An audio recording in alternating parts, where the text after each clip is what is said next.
અને આ ગાઈઝ મેં કીધું હતું ને અમારે રાઈડ ઉપર જવાનું છે, તો ગાઈઝ નેક્સ્ટ બ્લોગમાં હું તમને આખું એનો અપડેટ આપીશ કે ક્યારે નીકળવાનું ક્યારે નહીં. તો ગાઈઝ તમે આગલા બ્લોગમાં જોયું હશે તો તમને ખબર હશે કે ભાઈ એમ કીધું હતું કે મારે મામેરાનું ગીત ગાવું છે, તો આજે બાપા મામેરાનું ગીત આપણે ગવડાવશે. So hey guys, good afternoon, welcome back to my new vlog and now you are watching Viraj Rathod vlogs. તો ગાઈઝ કાલની વાત કરું ને તો કાલે વ્લોગ આવ્યો તો 7 વાગ્યા પછી જ આવ્યો હતો. જોકે કાલે થયું હતું કેવું ખબર છે, ફોનની એક તો સ્ટોરેજ ફૂલ થઈ ગઈ હતી અને વિડીયો એડિટ કરી નાખો ને પછી આખું ગેલેરીમાં એ વિડીયો આવતો નહોતો. શું કામ? એમ કે તો સ્ટોરેજ ફૂલ થઈ ગઈ હતી એના હિસાબે પ્રોબ્લેમ પડતો હતો. તો વળી એ બધું મેં મેનેજ કર્યું, સ્ટોરેજ થોડીક ક્લિયર કરી, એના પછી વિડીયો આખો ગેલેરીમાં આવ્યો. અરે વચ્ચે તો એડિટ નહોતો થતો વિડીયો, મારે એડિટ કરવા જતો તો એમાંથી ને બહાર નીકળી જતો હતો કેમ કે સ્ટોરેજ હતી તો એ કંઈ થતું નહોતું હરખું. બધું ક્લિયર કર્યું ને પછી વિડીયો એડિટ કર્યો મેં. પછી એડિટ થઈ ગયા પછી આખો વિડીયો ગેલેરીમાં આવ્યો પછી થંબનેલ મેં બનાવ્યો પછી મેં વિડીયો અપલોડ કર્યો. એ બધું કરતા કરતા એ મારે 7 તો થઈ જ ગયા હતા. એટલે પછી 7 વાગ્યા પછી મેં વિડીયો અપલોડ કર્યો. એના કારણે ગાઈસ કાલે એને વિડીયો મોડો આવ્યો હતો. અને કાલનો વિડીયો તમને કેવો લાગ્યો મને કમેન્ટ કરીને કહેજો. મજા આવી છે. વાડીનો આખો બ્લોગ હતો એટલે જોવામાં તમને મજા આવી છે.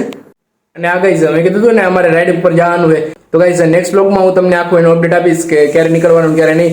તો ગાઈઝ એક બ્લોગમાં તમે સાંભળ્યું છે કે બા એમ કહેતા હતા કે મારે મામેરાનું ગીત ગાવું છે, બરોબર. તો આજે બાપાએ આપણે મામેરાનું ગીત ગવડાવ્યું ગાઈઝ. તો બા અત્યારે નીચે હોલમાં અને હું ઉપર આવ્યું રૂમમાં બ્લોગ સ્ટાર્ટ કરવા, કેમ કે નીચે દાદા આવી ગયા એટલે ટીવીનો અવાજ આવતો હોય, મમ્મી રસોઈ બનાવે તો કુકરની સીટીયું ને વાગતું હોય તો એનો અવાજ આવે એટલે ઉપર થોડી ને શાંતિ હોય. તો અત્યારે એને પેલા હું નીચેથી બાને બોલાવી લઉં. તો ગાઈઝ અત્યારે બા આવી ગયા ઉપર. ગાવું હોય ને મામેરાનું ગીત? હમણાં આગલા બ્લોગમાં તમે કીધું હતું ખબર હે ગાવું મારે? મને મામેરા ગીત ગાવાનો બહુ શોખ છે. હાલો ગાઈ નાખો. અને આ બ્લોગ બહુ લોંગ નહીં હોય, શોર્ટ જ બ્લોગ હશે. અને જે મેં તમને કીધું ને રાઈડ ઉપર જવાનું છે અને એની ઇન્ફોર્મેશન તો હું તમને નેક્સ્ટ બ્લોગમાં દઈશ. તો અત્યારે આ બ્લોગમાં તમે બાજી મામેરાનું ગીત ગાઈ સાંભળો. ગાવ બા મામેરાનું ગીત.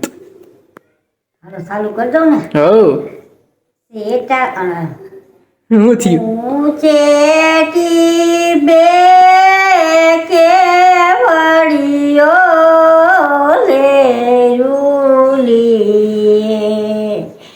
સાફો મરવો ડોલરીઓ રે ફોરુલી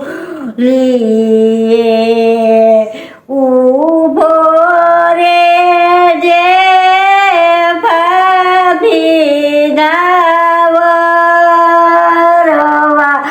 તજો પૂછું તારી સાબલડીમાં સારો સારો રતન પજે. તારી સાબલડીમાં સારો સારો રતન પજે. 16 ગજ સાડી જે 9 ગજ કાપડું માથે સોનેરી શેડો મારી બેનીના મામેરાને પ્રથમ વધાવય સભાભીના વરકિયા ભાઈને પછી વધાવય સબેની બાના મામેરાને ઊંચેથી બે કેવડીઓ લેરુલી સાફો મરવો ડોલરીઓ રે ફોરુલી સાફો મરવો ડોલરીઓ રે ફોરુલી 16 ગજ સાડી ને 9 ગજ કાપડું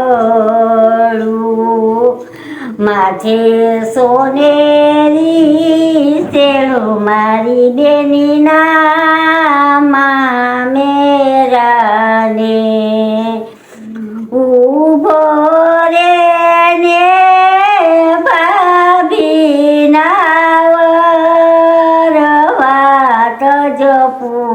છું તારી સાબરડીમાં સારો સારો રતન નીપજે